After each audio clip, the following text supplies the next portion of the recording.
and welcome to yet another episode of A Pathetic Podcast. I am Christian, and joined with me always is our beautiful co-host Patrick. Hello, Patrick. I wanted to say that if you do by any chance follow me on Twitter at Scented Gladbag, you'll see that I've kind of entered a different phase of my life, and that's the fuck sleeves era. I mean, we had July 4th, we weren't wearing sleeves, and I realized I'm so free. Look, yeah, my gut would not have came out of my shirt. I mean, your nipples are coming out of your shirt. Dude, ain't nothing wrong with a little titty. Little titty. But also unfollow Scented Gladbag on Twitter. I mean, really don't. So as you can see, we kind of reconditioned the format here, kind of moved stuff around if you're watching the video version. So hopefully the video will come out a little bit clearer, a little bit better. And also hopefully the audio will come out a little bit clearer, a little bit better, and we won't be banging around on those arms anymore. Fingers crossed. Listen to this compression. But yeah, so first things first, we just did an episode of our good buddy Jimmy Green's podcast. He was on, I believe, episode 8 of our show. And we just did an episode of his podcast. It's called Jimbo's Paradise. It was really fun. We played some games and did our goofiness, and it was a lot of fun. We talked about this podcast, and Pat talked about his fucking stupid pepper hobby, and then we played some games, and it was a really good time. But definitely go check that out, dude. That was. I knew it was going to be fun, but that was 10 times funner than I even anticipated. That was so good. Did you listen to the final edit? Yeah, I listened to it. Dude, yeah. I like the shit that he does is absolute fucking wizardry. Yeah, it's way better than what we do. Yeah.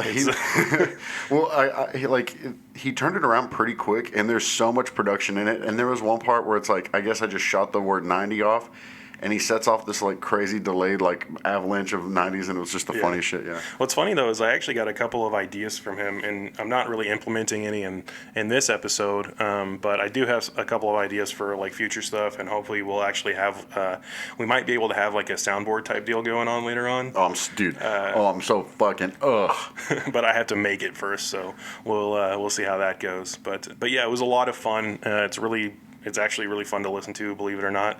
We're looking forward to doing more stuff with him because we had a really, really good time. I really want to bring him back on. I want to do a redo of that, especially with everything we have going on now. And I definitely want to be back on his because, dude, the shit that he comes up with. Like, we had a segment called Chunk No Captain Chunk Lyrics or Nah. And some of it was shit that he would come up with. Some of it was shit that was actual, like, badly French translated fucking horrible lyrics of theirs, and others, he didn't have like a pop punk generator that just throws out pizza and shit. He was just like using a pop punk generator, like lyric generator, and it was really funny, and we had a really good time doing it, so we are the Easy Core Kings. We're the most closely out of anyone in the music scene still, which we're going to a show tonight. Anyone that's barely related, we're probably the closest tied to Easycore, and does that fucking suck, or is that okay? Like, no, fuck it. I enjoy it. Fuck it. We always had a good time playing Easycore, so we're the kings of Easycore. But yeah, so that happened, and like Pat said, we're going to a show tonight, and I think we're going to film some of it. We might make something out of it. We're planning on doing like more video content along with the podcast. Just to kind of like fill in some of the stuff, like, expand our horizons kind of. So just de-bore ourselves.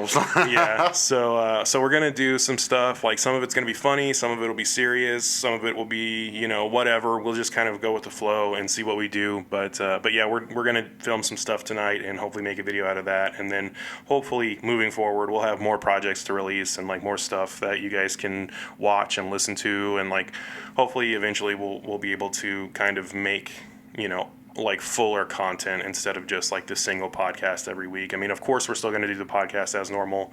Never going to get away from that. We just want to fill out the actual like content that we produce more. So hopefully that'll be good. I'm popping, by the way. I mean, do you want me to, during filming, run back there and grab you one? No, it's fine. Fuck it. It's not that bad, dude. It's really not that bad. Back away whenever I Every time he says to be. So if you're, theoretically, without a pop filter, which I have right now, if you wanted to say poppin' that boy pussy, then you'd have to.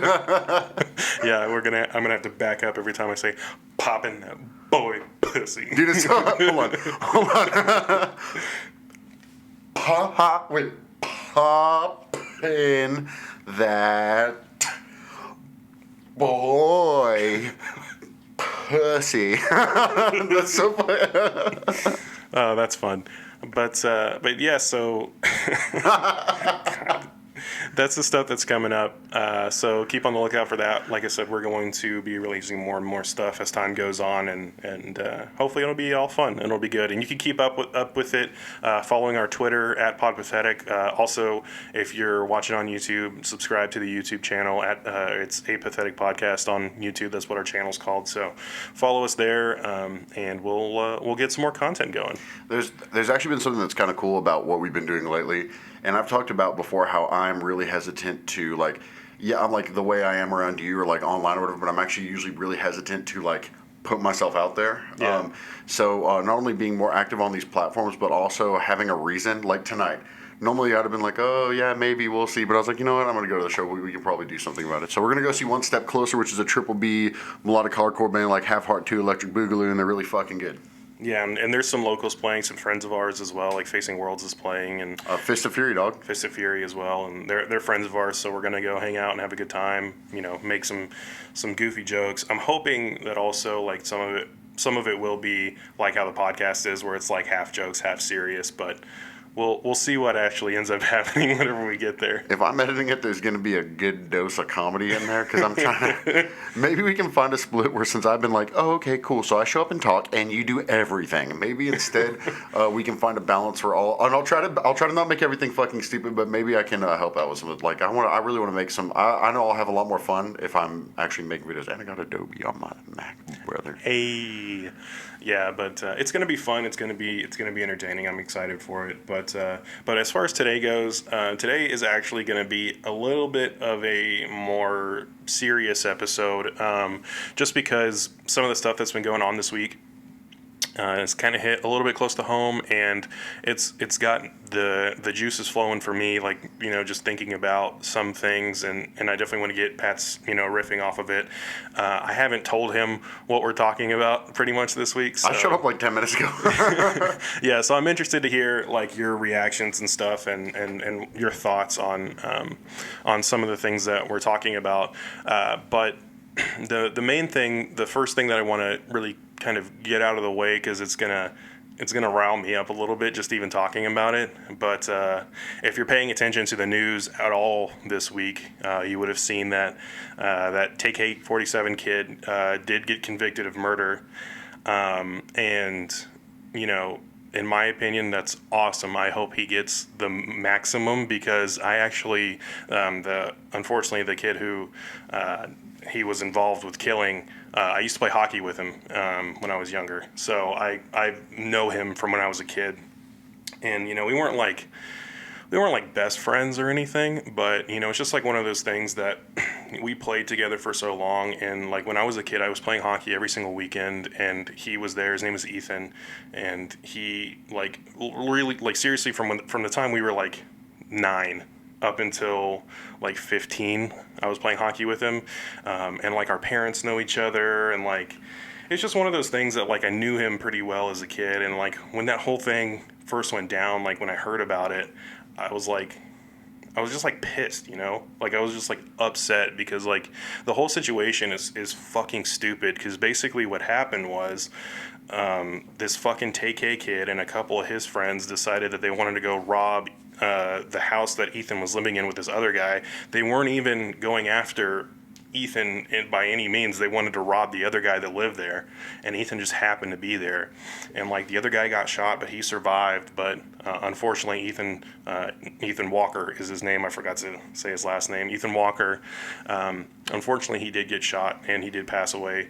But like all that stuff aside, I think the thing that kind of like the reason that is getting riled up in me a little bit more this week is because one of the things that I've noticed, like, it's not just with the TK situation, it's with other stuff where like people get killed, and like I understand how news works, and I understand like the point of news is to like explain the situation and everything. Not in this day, dude. It's all about it is clickbait. It is try to make money. They do Right. sensationalize and they do glorify people like TK. Yeah. Because he's a household name for what he did and the song. Right. And so I think it is a degree, almost like how they said with the terrorist, not to say the terrorist in New Zealand's name.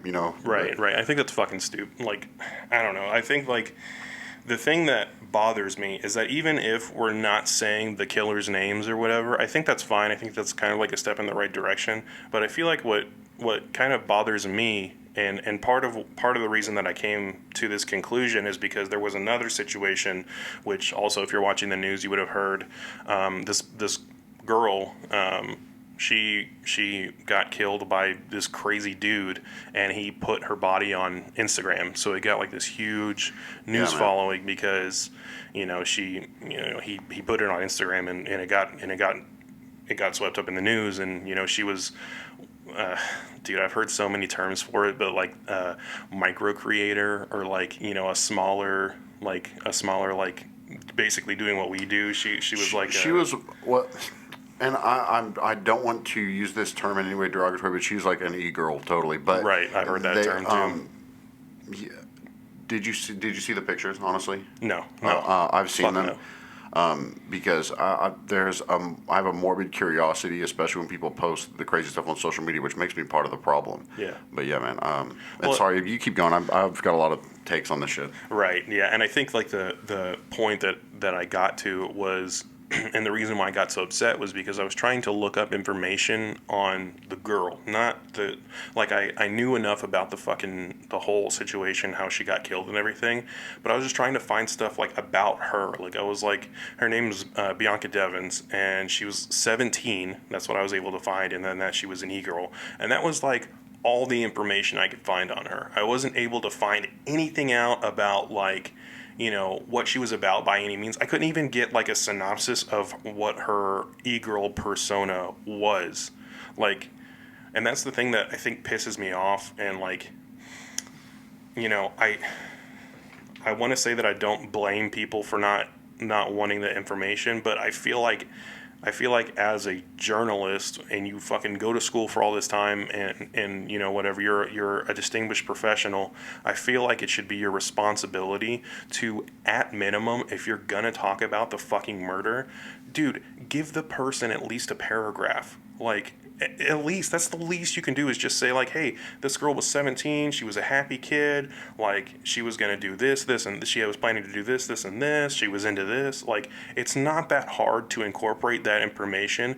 And once again, I'm not saying that we shouldn't report on these incidences, or that like we can't even seeing the image. I mean, I personally didn't go out and look for the image because I kind of thought I wanted to make sure that I wasn't being like super disrespectful while I was doing the research on it.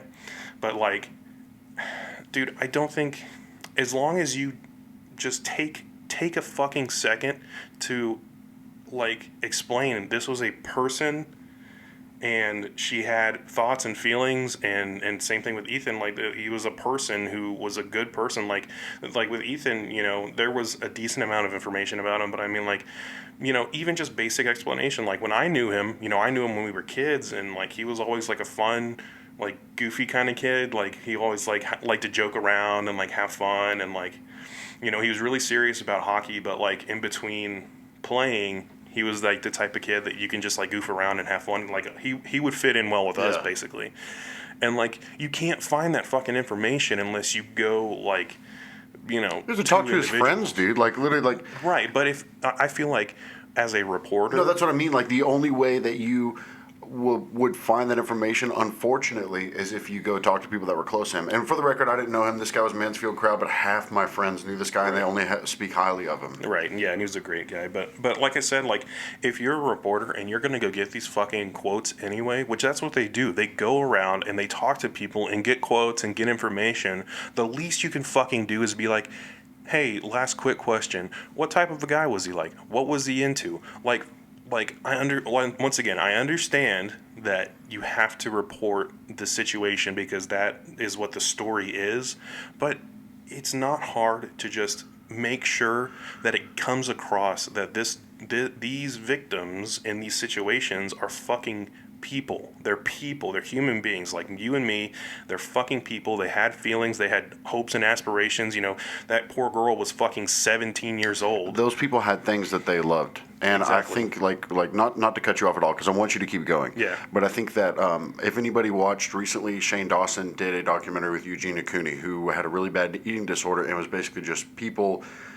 This plays into exactly what you're saying, by the way. She talks about how her whole identity, her whole legacy became the fact that she was eating disorder girl. She was like, there's things that I loved or that I love to do. There's things about me that go so far beyond that, and nobody for 1 second cares about that because this is one thing. So unfortunately, Ethan, because of the media, if you didn't know him, he gets painted like, I didn't know him, he gets painted as, his legacy is the guy who TK killed. Right. And then because we glorify TK, and then the girl, what was her name? The Twitter girl? Bianca Devon. Bianca. She was going to be known as a girl that was killed on Instagram, you know, Right. and it's not anyone's fault other than the way it was sent. There was no, like, she was a, you know, there's nothing about, you know, were they an athlete, were they an artist, you know, what.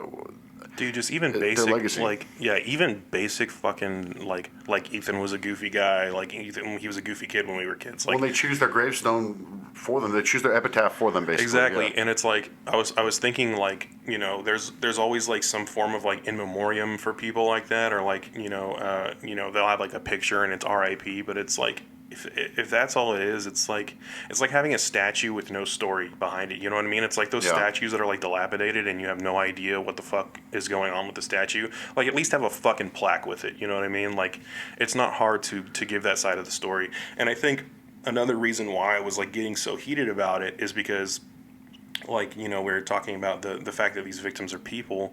It's like I feel like in so many situations, people get just turned into a fucking number, or like basically a number, or like not even a character, but like just a fucking like item in a story. Yeah. You know what I mean? And it's like even when people are alive, they turn into that. You know, like even with influencers and stuff like that, people just get turned into like a thing, and they're not seen as people in a lot of ways. You know, and not by everybody, obviously. Well, they almost become a brand. Right, and Like, I can understand like that side of things where you do become a brand, because that is like one of the things that you have to do in the influencer world is to be a brand, and but that only goes so far. I feel like it's not hard. Once again, I'm putting the responsibility on the people who are consuming the media And the people internet. who are Yeah. creating, who are like writing stories and stuff like that. It's not hard to just fucking stop for a second when you're scrolling through your fucking Twitter feed and you read the story. You don't have to keep scrolling. You could stop for a second and be like, oh shit, that was a fucking person. You know? And I think that, for the record, dude, to mourn the loss of somebody and to get all fucked up about it, you do not have to be their close friend, their best friend. Like you're saying, it's like your hockey buddy, your friend that you hung out with in high school. I mean, there's a kid I used to go to summer camp with that I found out he had a brain tumor, died, and it fucked me up, and I didn't hardly know the guy. So Right. it doesn't have to be, because you were saying like, oh, well, he wasn't like my best friend or anything, but like, dude, that doesn't matter. It can be Yeah. your fucking brother, or it can be someone that you had in passing. Yeah. And I think what really, I think the most disturbing part about this, putting kind of I guess spyglass or magnifying glass on humanity or just internet culture in general, is the fact that he killed your friend. Yeah. And then he ran. And then he recorded a song while he ran, and everyone was like, "Oh shit, this goes." Yeah. It wasn't like get this shit off of here. It was yeah. I mean, he killed that guy that was a son and a friend and whatever else. It was oh shit. And I mean, yeah, I killed the guy, but that's kind of hard that he has it. And it's like, y'all come the fuck on, dude. Yeah. You It's literally fucking ridiculous. he had a hit song because everyone was like, hell yeah, dude. Like, are you like. Yeah, and like even the meme status of it, like I can understand making a meme out of it too, but like there's a difference between like making a meme of like, you remember when Free Weezy was popular because he went to jail for having that gun? That's different though. That's so yeah. that's what I'm saying though. It's so much fucking different because in this situation, like he fucking killed a person. He, even if he didn't pull the trigger, which I read different things saying that he did and different things saying that he didn't. He hit But somebody with a was car back in the day fucking- before that too. Right, but he was at least involved, and like, dude, you can't like, I don't know. I don't see how it becomes like a thing that you can just be like, ha ha ha, free TK, or even seriously being like free TK. That's fucking ridiculous. Why would you? I don't get that. I really don't. And it's even like the stuff with like, fucking like all the accusations against like Michael Jackson and R. Kelly and shit like that. I just don't fucking, and I talked about this too in a previous episode about like separating the art from the artist. That's fine. You could still like their fucking music, but dude, like trying to say that person doesn't deserve to get punished for what they did is fucking ridiculous in my opinion. I do have to admit, before I put myself up on this like high horse, that I have been on the other side of that, where you've never seen that person, you don't know who's close to that person, you've never seen or met or know anything really about that person. That person is just a surface level character. It is easy when you're that far removed to totally remove any investment in it and just see them as not a real person. So I've been on the other side of that, and I've done that. I mean, I haven't been fucking harassing people or, glorifying murder or anything, but... well, I think one of the reasons that I get upset about it now is because I have done the same thing in the past, and like now that it's like a little bit more real in the sense that I know the victim in that situation, but even just in general now, like it's almost like a guilty thing for me, because like not only have I perpetrated this behavior and been a part of it before, now I have to like come to terms with the fact that it happened kind of close to home, and I was an asshole previously. It's like an egg on your face type of moment. Right. It's like a combination of like I said, I was really fucking mad when it went down. And it's a combination of being fucking furious at the situation and also furious at myself for acting like a jackass previously. Do you know the rapper, like a Twitter rapper, Zach Fox? Have you heard of him? I've heard the name. I'm not sure. So he's the one, that song that's like something like "Cause I Got Depression," or it's like a stupid like joke rap song. Yeah. He went on Genius recently. Genius, where it's like the yellow background. Mm-hmm. He made a joke, and dude, I guarantee you this joke was making fun of everyone glorifying him, because at first I didn't want to laugh at it, and then I was like, oh, he's literally being sarcastic because it's so absurd. He said, like, someone brought up TK, and he goes, yeah, free TK, man. He goes, what's a couple lives when you got bars? And like, he was like, at first I was like, fuck, dude, come on. And then after that I was like, he's making a point. Right. Saying, and that's like comedy as commentary, like type thing, where it's like you're making the joke, but you're making it at the expense of the people who are being fucking assholes. And yeah, so, like, exactly. But it can be seen the other way. Right. Yeah. Right. Yeah, but I can be cool with like using comedy in that way. I think more of what it is just like I see a lot of like, and of course like my Twitter feed is 50-50 because I know a lot of people who knew him, so like half of my Twitter feed is like fuck that kid, but then there's a good portion of the Twitter feed that's like free TK, it's a fucking meme, and it's like, come on, dude. Especially for I'm not trying to like shit on my friends or shit on the people that I know, but it's like, it's kind of fucking close to home for everybody in this area, because if you know me, if that means that you grew up in the general vicinity of where this all went down. Like, I don't know that many people outside of the DFW area. Yeah. So it's like, just like, I don't know, man. I'm hoping that like moving forward, instead of, and I'm not saying that this is a bad thing, but instead of like taking the spotlight away from killers in these situations and stuff like that, instead of all of that shit, because like people are going to find that anyway, you know what I mean? Like, people are going to find that information anyway. So instead of like focusing on taking away the whatever fame, power, whatever you want to call it from these killers, just fucking take 5 seconds to give a little bit more. Humanize the victim, yeah. Help give a little bit more. And I'm not saying that all news sources are like that by any means. There are plenty of places that, they give the information and they expand upon the person. To be real, though, the popular ones are the ones who, well, guess I'm still hitting stuff. The popular ones are the ones that God fucking damn it, they fearmonger. Yeah. The popular ones, they clickbait. So it's like, the popular ones are the ones that they do appeal to humankind's in general morbid curiosity, because people want to get the juicy fucking scoop. Right. And unfortunately, when you're that far removed, it's going to be real hard to be like, oh, he was really into poetry. You know what I mean? And that's so important to still have there, because again, it's like going to see a fucking slasher film and just seeing someone get killed. You know what I mean? It's just nothing. You have nothing invested in, and it shouldn't be that way.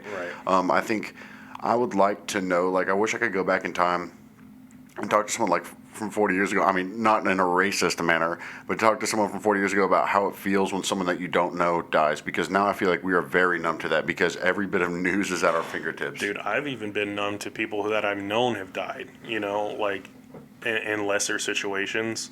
And you know, I've known people that have died in car accidents. You know, I've known other people that have gotten shot, and I hadn't been as upset, you know, about the situation. And that's why I think, like, I want to highlight and preface, like, all of this, because it sounds like a high horse type of rant. It's not like a high horse thing. It's just like, it's more of like a hope for moving forward, and like what I want to try to do moving. Like, when I found out about the Bianca Devon thing, I really wanted to find out about her as a person, because I wanted to, you know what the fuck she was like and stuff like that. And, you know, that was this week. So Okay, here's why it's different though. You and I have both, you know, some of our mutual friends, you know, we've seen some bad stuff. We had a lot of friends that have passed away, even people I know or you know have passed away.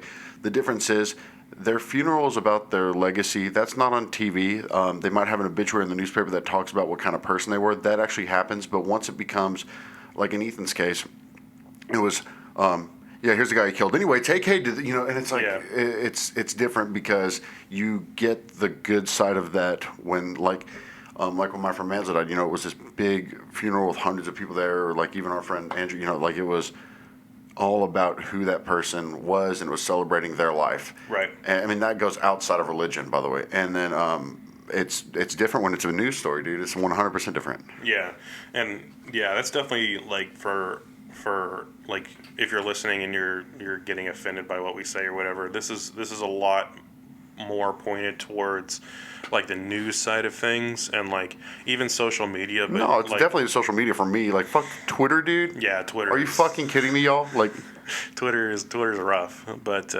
yeah, like I think in a perfect world, what I would want out of this situation, if somebody were to listen to this and realize that, you know, they've done something like that, is to just like next time, just like take a second. Like I said earlier, you're scrolling through your fucking Twitter feed, you see the fucking story, just take a second and realize that is a human being who is deceased now, and they had friends, and they had family, and they had interests, and, you know, they had a personality. And try not to fucking disassociate so much. You can disassociate some, because if you get too invested, obviously, in every single story, you're just gonna go fucking crazy. But don't get so disassociated to where, like, you just, oh, fucking free take Hay is a meme. You know what I'm saying? Like, yeah.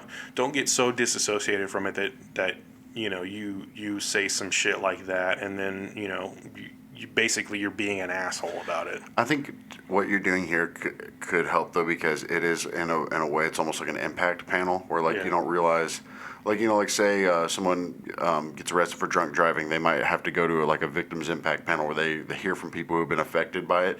Because, like, the first time I heard about Take A and Ethan, it was actually Tyvon. He posted, like, fuck y'all, dude. Like, that was my friend. You know what I mean? Like, why are y'all, I don't want to see anybody posting this music video. Like, we're not friends if you're doing that. And that's what it made me realize. Like, that's when I started researching into it, and I was like, because obviously I'm not from Mansfield. I mean, TK's from Arlington, but I didn't fucking know him. Yeah, I know. And he, obviously I didn't like. He didn't go. He's also like. He's like what, 7 years younger. Yeah, so he's super young, but like it makes it a little bit more real when you see people that are actually affected by it. Yeah. Yeah, and I mean, I don't know. It's even like, I will say too, like one of the things that kind of kicked my ass into gear back when the whole Take A thing, Ethan thing first happened, was I didn't even think about it initially. Like, not kidding at all. I didn't register it at all. I was being that asshole that was just scrolling through and not paying attention. And my dad was working with Ethan's dad.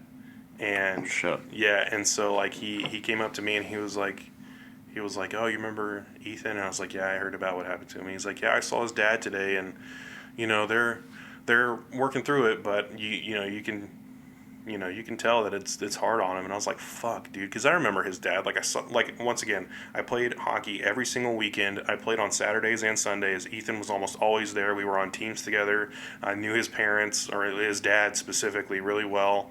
He knows, like his dad knows my parents. Like, we kind of grew up together in that sense, at least just from a hockey perspective, playing hockey together. So like I was just thinking about his dad, like, because my dad mentioned his dad, and I was thinking about his dad, and I was just like, dude, I'm such a fucking asshole for not caring. I think if I were to just think about your family, if you died suddenly or something, it's just right. like Jesus fucking, Right, and I think that's like, I feel like that's something also though that you need to learn through experience in a lot of ways, like.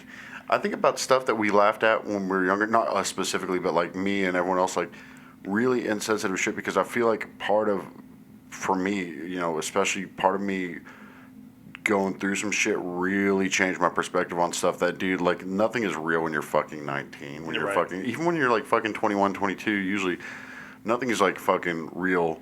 And then you start I have a lot more compassion towards things. I have a lot more understanding. I have a lot more perspective because I think that, it's like one of the biggest teachers is hurt. And, I think if you've never experienced something like that before, it's impossible to grasp. So it can be a joke. Definitely. I think the biggest, like, kick in the ass, like, for me, once again, is like, for people that I've known that have passed away, and I've known their parents, and I'm having to see their parents afterwards, that was like the fucking teacher for me. Even for, like our friend Andrew passed away, and I was really close to him, and like I took it really hard when he passed away, but it was like it was so much of like a fucking like kick in the ass, reality hitting you in the face when I first saw his family, because like I was close to his family.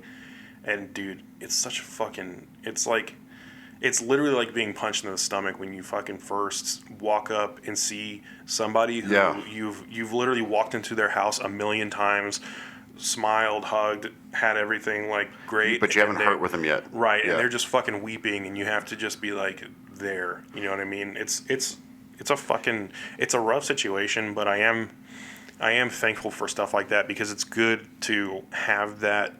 It's good to have that experience and learn from it. What sucks is like you think about like when you're younger being wise with age, almost just like, oh, you get smarter because you get older. No, it's like, I'm really, man, like you.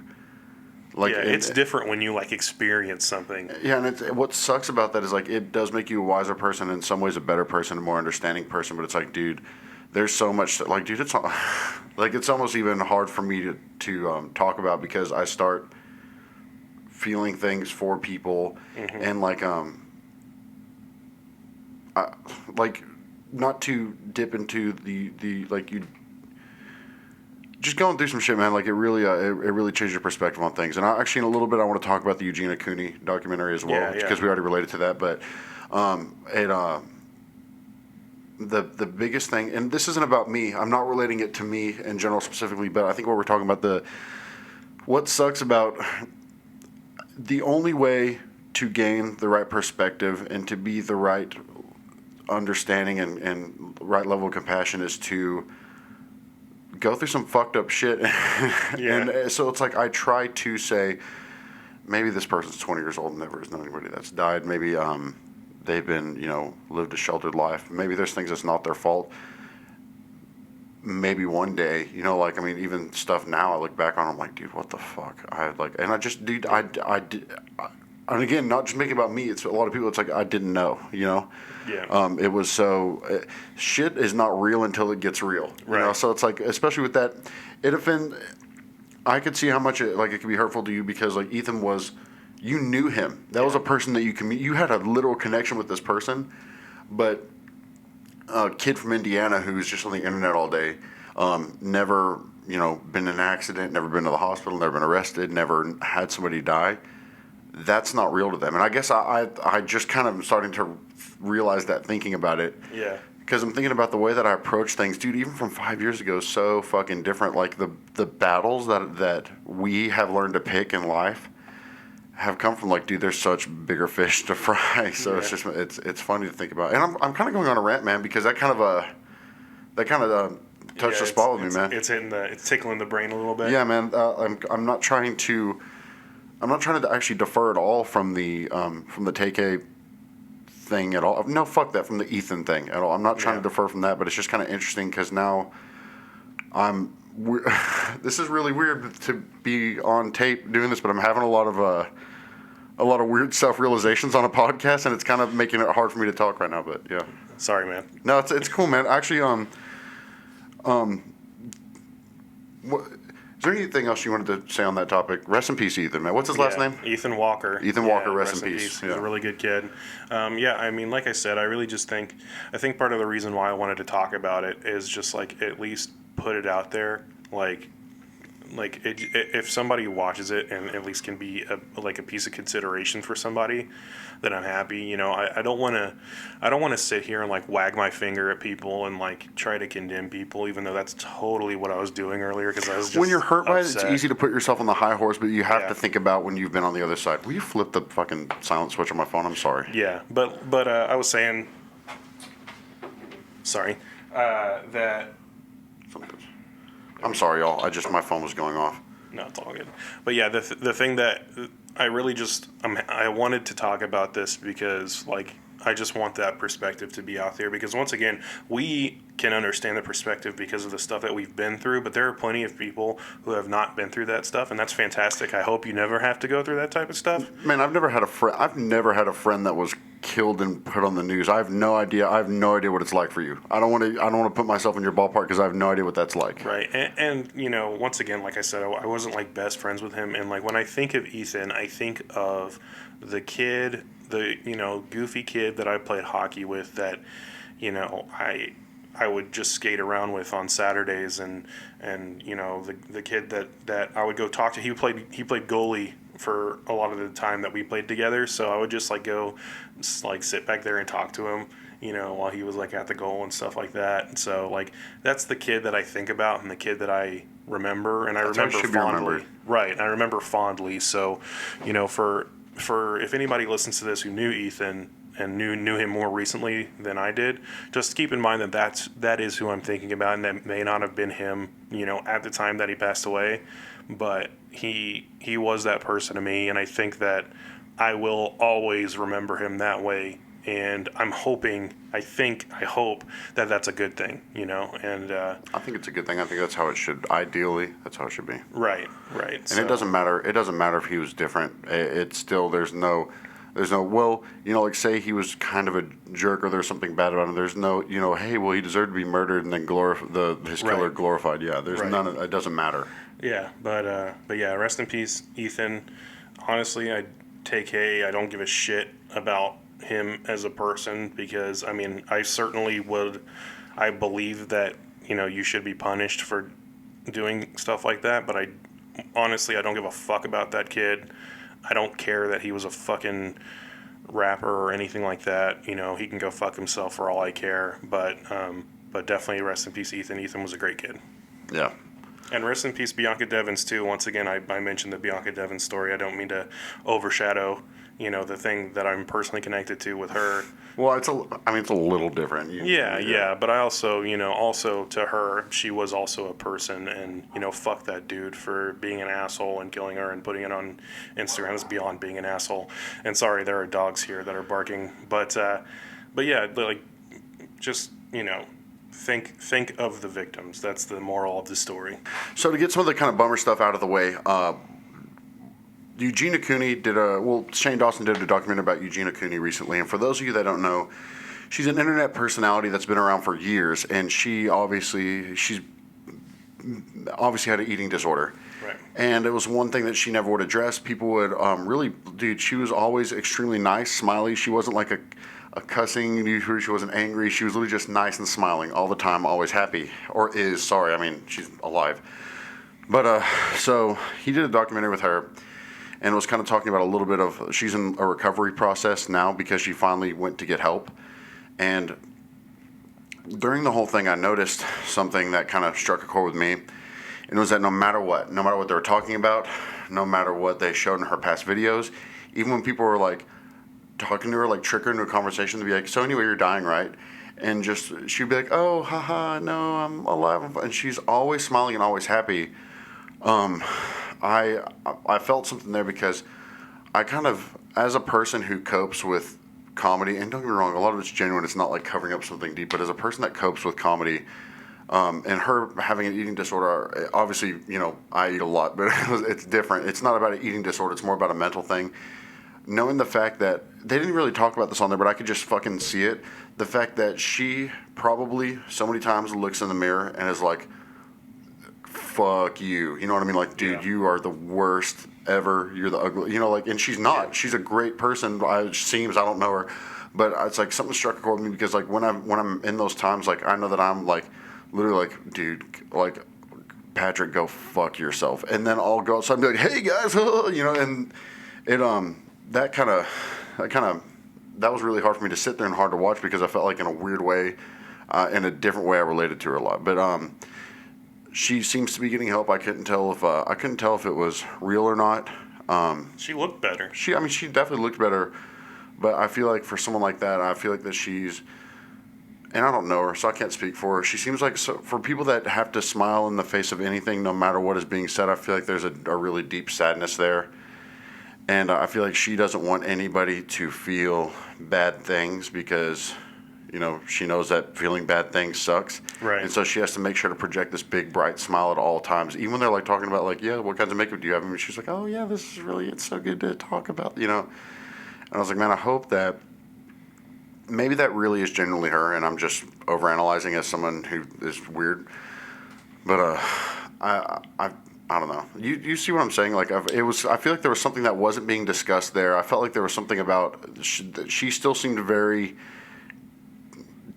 deeply sad and needing to make sure everybody else was extremely happy. Yeah, and I think that's just like, she's so recent out of like recovery and everything that like, I feel like stuff like that is going to be one of those things that she'll just have to kind of work on forever. I mean, I don't want to sit here and like speculate on what she does or does not have to do. Yeah, like I know we don't know her, but I feel like it's really hard to be like, I'm recovered now. It's just yeah.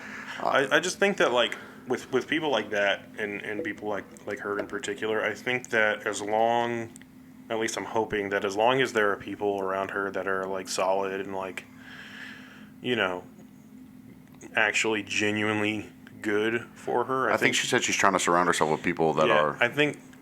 I mean, from what I can see, and once again, this is a highly edited video, so I don't, I'm not seeing all like the intricacies. Yeah. But from what I can see, I feel like she'll be okay, and like, I think that's like one of the things that I always have to take into consideration with situations like that is like, you just have to kind of trust that that person will be all right. I just wish, man. Obviously, not the same fucking situation, but like I wanted so bad to like crawl through that screen, turn off the camera, and be like, hey, it's okay to not be extremely happy all the time. Yeah. It's okay to show that you're going through it, and because she'd be like, yeah, and they forced us to eat these giant meals, and it was really like, even when she's talking about the stuff that was really disturbing her, she was still talking like very. Like major key talking, if that makes sense. Yeah, no, I got you. I wanted so badly, man, with people like that because there's been times where like I've, and again, I'm not making it about me. I'm just saying for people like that too, people that are outwardly happy or people that are outwardly just humorous all the fucking time. There are times where they're like, I can't show anybody that I'm upset. Right. I need to make sure that everyone knows it's 100, it's a happy time, it's good. And so it's like, I want to be like, dude, like, it's okay. Like, you literally can like, people have been so horrible to you. You've been through such a big thing. You're still going through a big thing. It's like recovering from drugs. Yeah. That, like, it's literally okay to be like, oh, man, this is, I'm not okay with this. And it makes me sad to watch someone that I can tell is going through it and is just still trying so hard to make sure everybody's happy, right? Is everybody extremely happy and comfortable? So let me ask you, like, put my Dr. Phil hat on for a second, and you can tell me to fuck off if you don't want to talk about it. But, go for it, man. But do you feel like you get a sense of like, do you see yourself in her a little bit? Yeah, but I keep trying to keep this like safe distance of like no, because Right, I don't but I want to mean- make it seem like everyone it's like a edgy TikTok 30-year-old where he's like, I'm a disturbed soul, baby. Like I'm Yeah. not trying to be like that because I don't want to make myself a fucking pity case. Right. But I really, really do, because I walked in after I watched that part. I was outside grilling or whatever. I went and talked to my wife, and I'm like, man, this is really hard for me to watch because I know that she, and obviously Whitney's known things that I've had to do or been through, and like I told her, I'm like, man, this is really hard to watch because I know that, like I said, she looks at herself in the mirror and goes, fuck you, and then afterwards is like, funny joke, everybody, and yeah, I do see a lot of myself in her, but I also don't want to be seen as like, I don't want every funny thing I say to be seen as there's some dark fucking No, not at curtain all. behind it. I think the reason that I posed that question, and the reason that I wanted to comment on it is because I've known you for so long, and I could see the kind of correlation. I'm a comedy koper for sure, yeah. Right, and once again, we've talked about it like plenty of times here on the podcast, but Pat and I kind of went through our bad shit mutually. So we've kind of seen each other in like the highest high and the lowest low. Which butterfly affected to us sitting here and doing this, by the way, yeah. The fuck. But yeah, that's why I think like I feel like I can see how with you, like it would be hard to watch that because you can identify with like that aspect of the issue, because that's one of the things that I've, once again, not to like psychoanalyze you No, or dude, like you overanalyze can literally, you can say anything, you know me well enough, and I'm not like hiding anything from the fucking. Yeah, but yeah, I think just like from being your friend and watching you interact with people, like I can always tell when you're trying to kind of like not, what's the fucking right way to say it, like it's not like overdoing anything, but I can tell like sometimes when you're like joking around and being goofy Pat, and like I can see in your face when you're like low-key grumpy Pat, or like you're feeling down, Yeah, and you're trying to like push through it and be goofy about it. And that shit's like, well, charging through like molasses or some shit. I mean, and it's Yeah. active, but it's like, it's weird because there is this like like not Pavlovian, but I have like this instant like a switch flips, and I'm like, all right, I gotta, you want it so bad, it's like, all right, put on your fucking, do this thing. I can tell you too that like I've definitely had that problem as well, and like I think one of the reasons why. Sorry if that's my fault. No. I think one of the reasons. Well, this is more from high school, because I think that one of the reasons why I come across so grumpy now all the time is because I don't want to be. I learned a long time ago that I didn't want to be the guy that just kind of like not always, well, kind of always made everything seem okay, because I had this period, and I really hope we can get a friend from high school on the podcast eventually who knew me really well, because they can kind of attest to this way that I acted. But a lot of what I did when I was in high school specifically was kind of a mixture of like wanting attention and like trying to put on a mask of sorts to kind of hide what I really felt. Well, like most you were of the trying time. to be accepted or something, or like. Yeah, it's like a part of it was trying to be accepted, and that I've always struggled a lot with the trying to be accepted thing, because I've talked about this before too, where I have this feeling, even if I'm in a group of really close friends that I know care about me, I always feel like an outsider, like. Yeah, and you also too at the same time, even when you're feeling that way though, you still put out this very outward like, oh, I don't give a fuck, like, you know what I mean? Right, and that was more of my problem. It was I used comedy as well, but like I also, and that is really, really prevalent in high school, I noticed, is that I always gave off this like, man, I don't care about anything, I'm just chilling. But it kind of came to a head for me a couple times. There were a few times I can remember in high school, and like I'm like reliving the moment right now, and so I'm like remembering it. But like there were times where, on any average given day, I would walk in like, I'd be like cocky walking in with a swagger type thing. Swag. Yeah, but then there would be days where like I would just go and kind of just like sit by myself up against a wall, and when people came up and talked to me, I'd be like, nah. and dude, not even say anything. I'd just be like just shaking my head, and like I feel like that was kind of like my first time noticing that I was always trying to give off a vibe that I don't think was genuine all the time. And you know, I've talked a lot about this too, that a part of like the process of doing this podcast was that I wanted to come be genuine and like have like realness or whatever. Like, That's weird. That's a really hard egg to crack with me. So that's Yeah. why I had to kind of stop myself up, because I felt like, should I be talking about some of this, which I should. no, yeah, fucking. I mean, I feel like, you know, I feel like, at least for me, and I'm not saying that you need to, you know, do any of this by any means. You know, obviously, you're your own person, but like, I think that thinking about this type of stuff and like this self-reflection, like what we're doing, this like weird self-reflection based off of like what we've seen and stuff, is like, I feel like it's not only healthy, but it's something that I feel like other people can benefit from. And I'm not like trying to be like, oh, I'm fucking Dr. Phil over here or whatever. Dr. Phil in the fucking I'm audience. Dr. Phil in the Yeah, fuck shouts out. out Dr. Phil. Follow Dr. at Dr. Phil on Twitter. No, I do get. I think that whenever I as somebody who tends to use a lot of cover up coping, and I get really like not my feelings get hurt, but I start like, I have like a bleeding heart for people that when I can tell that they're putting something up, because I know what that looks like. I mean, everyone knows what it looks like, but it's just like it strikes a chord with me, and I think that's why, you know, I mean, this is just like the classic, you know, check on your friends conversation, because like I feel like, dude, when Robin Williams died, I was like, God damn it, dude. I was like, I know that dude is like, he wanted to balance the room. He wanted to make sure that everyone in the room is okay, and then at I'll the also end of understand with Rowan Williams, he was going through like yeah, I mean, he went through a lot of stuff, but I mean, I'm talking about, dude, dementia and stuff like that. even outside of that, even just, you know, so many people that have had these, they put every bit of energy they have into being this person, and then like Chester from Lincoln Park, he had a thing recently. Well, not recently. I mean, it was like a few months before he died.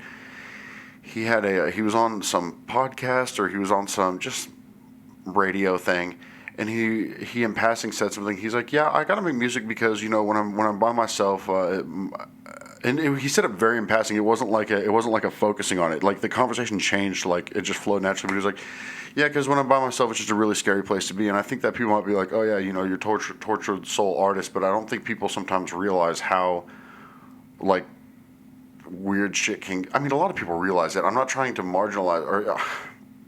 No, I see what you're saying, and I think that like, I think that literally that quote of like being by yourself is a scary thing. I think that it's hard for a lot of people, myself included, to get to learn to be by yourself in that way. And I think, without, sometimes you think you like it, but you might actually just be giving yourself an excuse to spiral, which Yeah. I'm going to be honest, I do that a lot. The reason I've needed this podcast and I've needed like going out to the show and everything is because I've been trying to put myself out there, because I give myself an excuse to spiral until, like, dude, I can be having the best day ever, and then I can sit by myself for like 2 hours and I'll spiral to the point where I'm fucking crying for no reason. And it's so fucking stupid and it makes me seem so bipolar, but it's just like, I don't like, you have to, there's a difference between learning to be alone and using being alone as your gateway to spiral, you know, and and understand it's hard to too find the that difference. like also with being alone, like I will say that, I mean, this is not something that we talk about regularly on the podcast, but known forever, like I've smoked cigarettes, and you know, I've done that for a while, but part of the reason I think that I did and do smoke cigarettes sometimes is because it's like filling the gap when you're alone. Yeah, and they also say, even outside of just the fixation, it still is something that, like, it's hard to describe, because it's something that's not just boredom, and not just talking about like even that, or like drinking, or even, you know, people that hurt themselves, stuff like that. It's not just out of boredom. It's almost like there needs to be some. Yeah, my thing is I have to do something, because I can be by myself, but I have to be doing something. I have to be consuming some type of media or smoking or something, because I can't just like, and I've gotten better about it. I'm not saying that I absolutely can't, but I can't just sit by myself and not do anything. Like, I couldn't get into meditation by any fucking Yo, means. exactly. Okay, I can't do that shit. Dude. I can't do that shit because my brain just goes in such a fucking bad direction. Are you a pacer, by the way? Yeah. Oh yeah. I'm a fidgeter. Like, I twitch and like. Dude, I wish that they could see under the table. I've been like pulling my leg hairs and shit. I do this a lot, like with my hands, and of course, if you're listening, you can't see, but I like kind of like a silent applause all the time. It's not like snapping, but it's like I rub my thumb against my fingertips. I do that all the time, and I like pull my pants like this. Yeah. A lot. And it's I'm definitely like it's like I gotta be doing something. That's one way that we're very similar because Whitney, my wife, she sometimes I don't realize I'm doing it, dude. Straight up, I will be like elephant charging through the house, and she'll be like, "Yo, stop fucking pacing," or like it'll be like 8 o'clock at night. We've eaten dinner. She's relaxing watching a TV show. I'm like cleaning the house and fixing something, and it's because I got to. If there's nothing to do, I got to be doing something. Well, dude, it's like this morning, literally. So I woke up early because we have 6 dogs at my house right now, and I woke up at like 6:30 or something like that. And I tend to let my wife sleep like on the weekends, so she can get her sleep or whatever. So I was just by myself for a long time this morning, and I literally like rearranged furniture. Like literally, the room that we're in right now, he was like, "Hey, I rearranged the whole like studio room if you want to." Yeah, that's why we're like in this different setup, because I literally I like moved a whole desk by myself, and like it's like one of those like L desks too, so it's got like 2 parts that are connected together. You'll start like brainstorming and shit too. Like you'll literally be like, I'll think about shit. Like, I got a studio light. Like I mean, right now. Yeah, I got a light for the studio, and yeah, like that's where. But I think that's why I like doing this podcast so much, and one of the reasons why I feel like we're going to be doing more and more and more content as time goes on is because once again I can't like it really really helps with like filling the time and like not being by myself in the dark quiet, like type of shit. The fucking sitting in the void is, dude, it literally makes me feel twice as heavy. But again, my comedy is not always a thin veil for something worse. And I think that's hard for people to get to, is like I feel like when somebody hears that whole like every comedian is depressed, or like comedians are comedians because they're naturally depressed. Sometimes shit's just funny. Yeah, sometimes you just want to be fucking goofy and like yeah, absolutely. But you know what? If you do think that my comedy is a thin veil for something deeper and darker, and you feel sorry for me, there's something you can do for me, and that is follow me on Twitter at @ScentedGladBag. You know what? I'll play along this time. Follow @ScentedGladBag on Twitter. You know what sucks, dude? You know what is such fucking psychological fucking gymnastics is talking about something serious and then plugging your Twitter. Yeah, hey, so today we're going to talk about our friends that have died. We're going to talk about learning to process things. We're going to talk about, what might really be behind someone's smile. But anyway, follow me on Twitter. Like, yeah, exactly. Well, I think that's one of our selling points for our podcast. It's one of our quirks, is we can just move into that. Well, and moving into another topic, did you see the It Chapter 2, the last trailer that just dropped this week? I literally watched like 10 seconds of it, and then something else came up. Dude, it looks dope. Well, also that's dope for you because you're a huge. Did you see old the first Steven. one? Yeah, of course I did. Yeah. Yeah, I don't remember. Dude, I've become a huge fan of Finn Wolfhard in general, though. I think he's a fucking cool dude. Yeah, he is a cool kid. Yeah, but I went and saw the first It with Tyler. Like I forget. Yeah, I remember that. Yeah. Yeah, from the Japan episode, our friend Tyler, whose dogs I'm watching. That's why we have 6 dogs here. Yeah, we went and saw the first It together, and I think we'll probably go see the second one again. But yeah, Stephen King is like, my dad got me into Stephen King when I was like a child. Well, So even before these movies came out, though, you were just like, dude, even before It was ever being talked about being a remake, you're always like, dude, the movie doesn't even do the book justice. Like, it's totally different, dude. Well, yeah, obviously. Well, because the miniseries was made for TV, and the book is like here he fucking goes.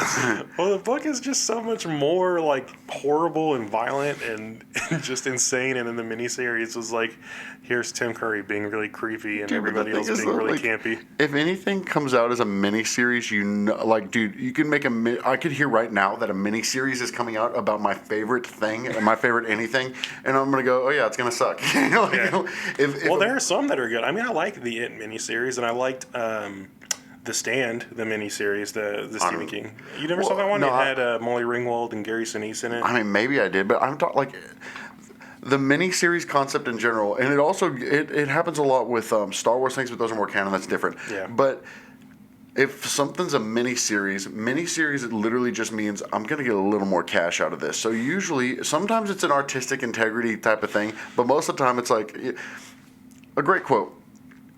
When do you remember the Every Time I Die DVD Shit Happens? Yeah. Okay, there was one part where these two people were in the parking lot. And the two people in this parking lot are a miniseries, okay? Two people are in a parking lot, they both have a stick, and they're both on bicycles, and they're going to joust. They're charging at each other on the bikes, they're about to joust. And Jordan Buckley, the guitar player, Keith Buckley's brother, he looked at the camera and goes, how much you would have bet this is going to suck? And then and then they miss each other, and he goes, yep, sucked. And that's how I feel about it in general. If something's a miniseries, I'm like, I mean, I'll watch. Like, he was watching, and I'm like, I'll watch it. But a miniseries is usually just like, how much you want to bet this is going to suck? Yeah, that's pretty bad. Yeah. Yeah, I can understand that for sure. But sometimes, sometimes that is okay. I mean, dude, I could not tell you how many movies that I've watched that I know are just literally exist to exist, and I'm just like, oh, okay, cool. Right. I didn't expect a moving cinematic experience. I just went to see it. But also, speaking of movies and trailers that released this week, please tell me you watched the Cats trailer. I saw the thing, by the way. Well, I watched about 10 seconds of it, and I was like, fuck no. Because, hey, two things I hate at once, cats and musicals? Wow, you made a movie for me to hate. But it was someone on Twitter said, they really delayed the Sonic movie before the scheduled DLC came out that they forgot. The scheduled DLC being the fucking Cats movie. Yeah, it's one of those movies that you're going to have to go see just for, just for how much it is. Dude, I'm just like, there's a lot of like live action remakes, but I'm just like, dude, there's a lot of live action. Okay, you know what? The Jungle Book, questionable. What's another one? Like the Lion King they're coming out with, which it's like, oh, real lions singing? And then there was the Sonic one obviously shouldn't have been done. And then now they're doing this Cats one, and it's just like, dude, why the fuck? Why the fuck? And I say it like that because in New Orleans, I was in a gas station, a guy walked in who wasn't supposed to be there, and the clerk goes, get the fuck. And that's become a get the fuck. Cats the movie, get the fuck. Yes, get the fuck. But you know what, though? One of the things that I'm kind of thinking about and now sad about is the fact that everybody's shitting on the Cats movie so much. Now we're never going to get a live action American Tail. A live action what? An American Tail. Are you fucking kidding me? Fievel, the mouse. Oh, okay. Oh, dude. What? Dude. Oh. I just had a fucking aneurysm because I haven't heard that name since I'm a child. Yeah. You're fucking God. up. That movie. Both of those movies are fucking fantastic. Oh, and guess what? A live action American Tail. Don't care to see it. But we're never gonna see it because we're shitting on Cats so much. I want a live action. I want a live action, but a dramatized version of something that already was live action. Like I want to do like fucking Wishbone. I want a Dramatic Wishbone. I watch Dramatic Wishbone. Oh, dude, I would watch the fuck out of Dramatic Wishbone. Well, dude, low-key, like Wishbone by itself was dramatic, kind of. Yeah, but I'm talking about like Michael Bay'd the fuck out and. Dude, I remember I had the Tom Sawyer episode of Wishbone on VHS. I haven't watched Wishbone since I was watching reruns on VHS when I was in 4th grade. Well, you remember like when you're a kid and you have like a couple of movies that you just watch over and over and over and over again. Oh my God, yes. That was one of those for me. It was the Tom Sawyer episode of Wishbone. I watched that, dude. I watched that probably 1,000 times at least. The two movies that my parents let me watch from a very young age that shaped my sense of humor. from the like a little bit in the beginning was fucking Ferris Bueller's Day Off. Classic. I was watching that, dude. Oh my, I fucking love that movie. And then The Wedding Singer.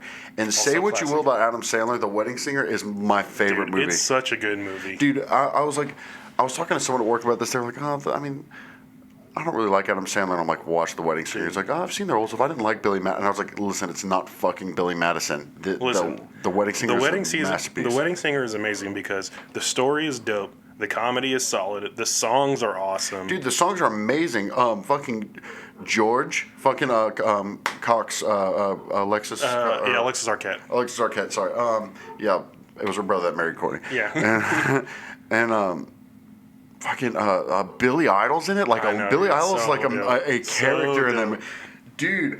And even everything like the magic. Oh man, I'm classic tangent here, but the magic of old Sandler movies is the fact that he surrounded himself with the perfect people to play the perfect fucking characters. Absolutely, and that movie too is like what I feel like a rom-com should be. Straight I feel like so many rom-coms are just like, it's like, oh, here's some like goofy character that's lanky, ha ha ha. Dude, rom-coms are too much like, rom, not enough com. And it's not funny. Like it's like watching an episode of Barney, but there's a romance in it. Even the jokes are bad. Like, dude, you're right. The Wedding Singer, I'm gonna fucking say it, is the best rom-com of all time. Dude, it's got everything, hands down. Dude, and here's the thing: we're talking about things that make a movie great. You can give the worst movie a great soundtrack, and I'm in love with it. And dude, think about Adam Sandler's version of "That's All" by Frank Sinatra. Oh yeah. Oh my fucking dude. And then so good. George does all the solo instruments. That's fucking insane, dude. I love that fucking song. And I like an Adam Sandler rendition of a Sinatra song better than the Sinatra version. Absolutely. Dude, that's one of the movies that we're going to have to do, the live stream video the game. Twitch? Yeah, we're going to have to do that one because dude, I can watch that movie like back to back. That's how good it is. We'll need to get like a transparent background, like Victory Royale, GIF or something to like when it's over, because that one's not one that you watch to the end and go, oh fuck. Right, that's the one that's like you win. We win. We went the fuck in. It's like you just beat the shit out of Dark Souls. Which, by the way, I saw on sale for Xbox One at Walmart for like $12 because you know that some kid played it for like an hour. I was like, fuck this, take it back. Dark Souls? Yeah, fuck, I'm not playing that shit. Here's the thing, I have Dark Souls 2. I am 1,000% getting you to play it at some point. Oh, that would actually be a great bit. Me trying to play. I think you mentioned this actually. Trying to play Dark Souls. I absolutely need you to play it because, like, it's one of those games. Like, I'm okay because I grew up doing like the whole JRPG thing where I can like grind and like not get too terribly angry. Fuck no. But I feel like Pat would get so fucking mad, especially because it's a game with like swords and shit, which Pat hates fantasy stuff. I'm already getting mad. So like a combination of the fantasy and the fact that you have to like grind and go back over and over and over, dude, you would like. That would drive you crazy. Dude, the thing I hate the most about stuff like, and I'm probably getting the dogs riled up. Sorry, everybody. I know the dogs are going crazy. I apologize. The thing I hate most in life is whenever I'm working on something and then it like all falls apart and it's just like a big life. It's like do it again, dude. Like it's literally like if I can't just knock something over. Every time I knock something over, it has to be this fucking ridiculous, like, inertia domino train of just, like, I'll knock over a whole room because I knocked over a fucking, like, paper towel stand. So, if I'm working so hard at something and then it's like, fuck you, do it again, ha ha ha, and just laughs in your face, that is what that game does. Yeah, it's going to be okay, 1,000%, this is a plan, that is happening. We're going to get Pat to play. I have Dark Souls 2, which is fucking difficult, so we're gonna get Pat to play it.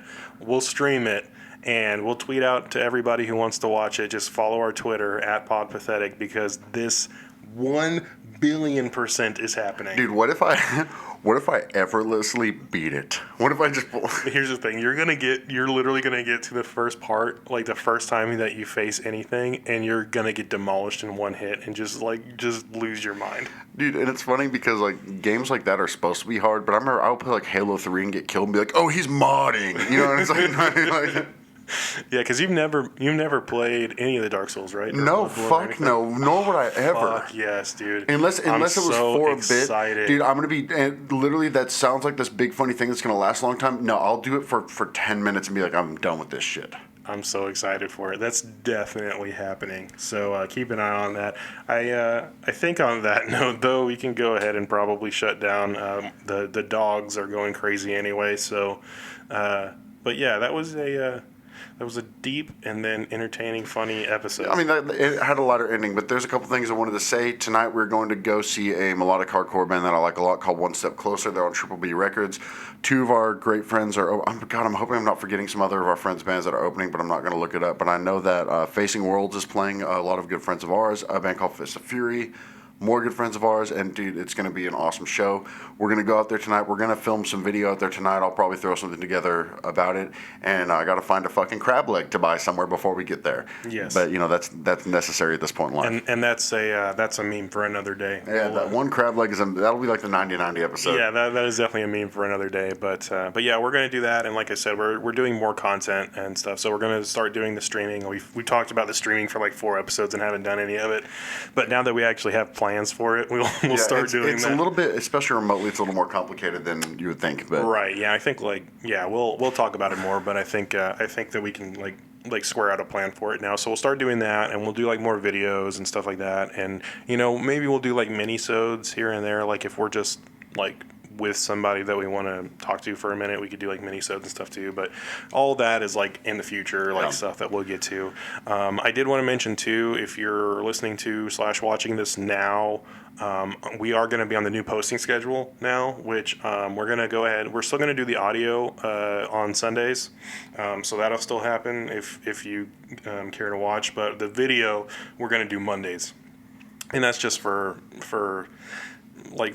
days like this where we're gonna go to a show tonight, so I'm not really gonna have time to edit the video. Well, it gives a little bit more time to not be pressured to shit something out as quick as you can on Sunday. Right. So yeah, we'll do audio still on Sundays, and then we'll do video on Mondays, and we'll do that for the time being until we need to change the schedule up again. But just yeah, so if you're a listener, subscribe on whatever listening platform you like. We're on Spotify, iTunes, SoundCloud. We're all over the place. Twitter @PodPathetic, and also follow @ScentedGladBag. And if you prefer to watch the video, if you want to look at our faces while we talk about this stuff, subscribe to the YouTube channel. I think now, so I've been subscribed on a separate thing now, and I'm actually getting it in my suggested.